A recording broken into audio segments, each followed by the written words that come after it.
In his second letter to the Corinthians, St. Paul the Apostle writes these words: "We are always full of confidence. We know that while we are at home in the body, we are away from the Lord, for we walk by faith, not by sight." This does not mean that the presence of Christ now is less real than when he was physically present, but so long as we are in the body, his presence must largely be an article of faith.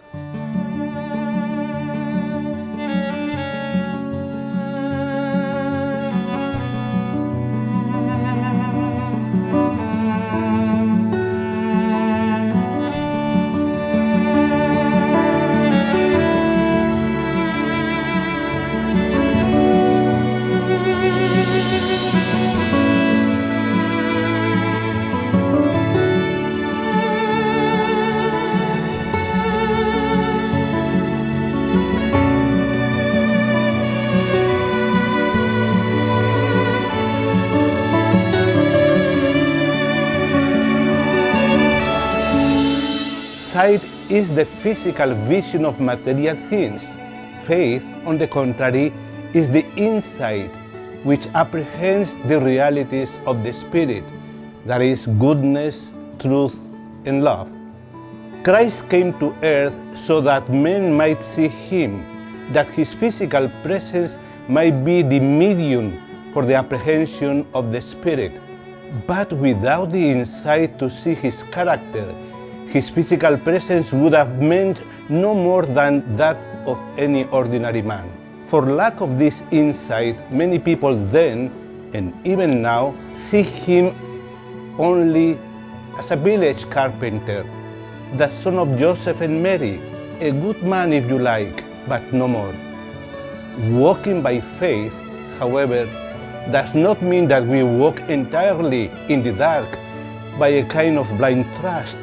It means that in the material world, the vision of faith must always be fitful and incomplete. This is well illustrated with the two little parables we have heard in today's Gospel: the parable of the seed growing by itself and the parable of the mustard seed. With these parables, Jesus invites us to reflect on the meaning of faith in our lives. In the parable of the seed growing by itself, Jesus speaks about the trust or the faith of the farmer. He does not rush it up.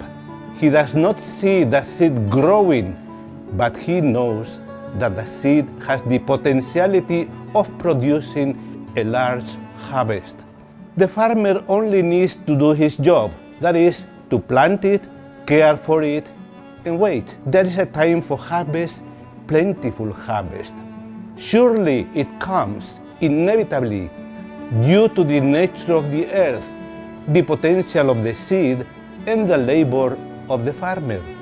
This parable is very encouraging, especially in every time of deep darkness about God's plans. The undefeatable forces of God are there, even though we might not see them. Many people today question the visibility of God.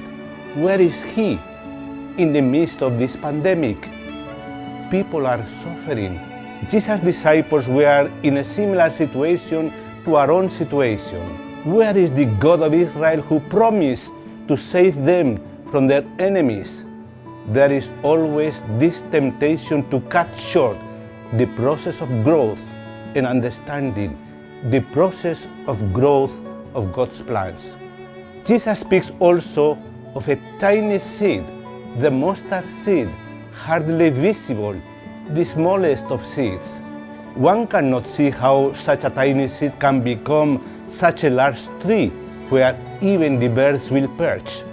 There is humility, there is mystery, if you like, about God's ways. We may not be prepared to see it, but whether we recognize it or not, the kingdom of God is at work even in the midst of this pandemic. Jesus does not deceive. He does not speak about grand plans of rescue. Jesus did not talk about grand plans of save humanity. Jesus talks to each and every one of us in our inner being.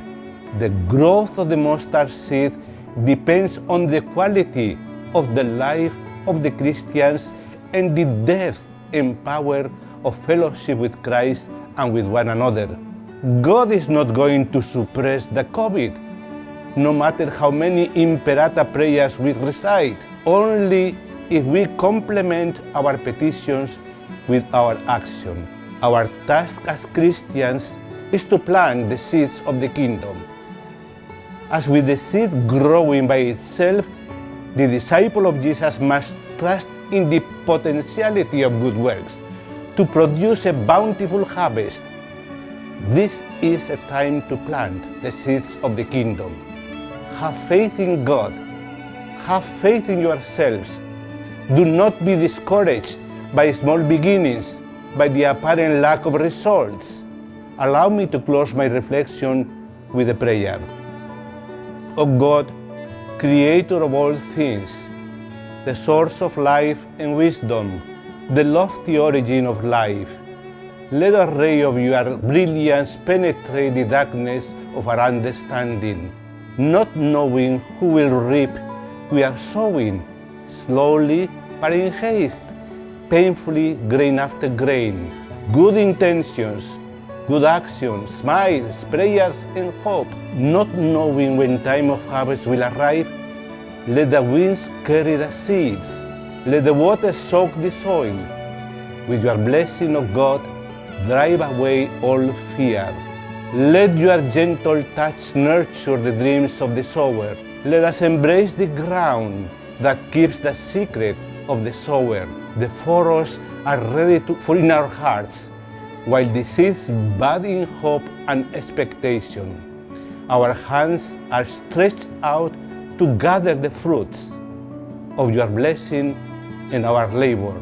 Let the words of Psalm 126 come true in our lives. On the way out, we were weeping, carrying the seeds. On their way back, we are singing, bringing the sheaves.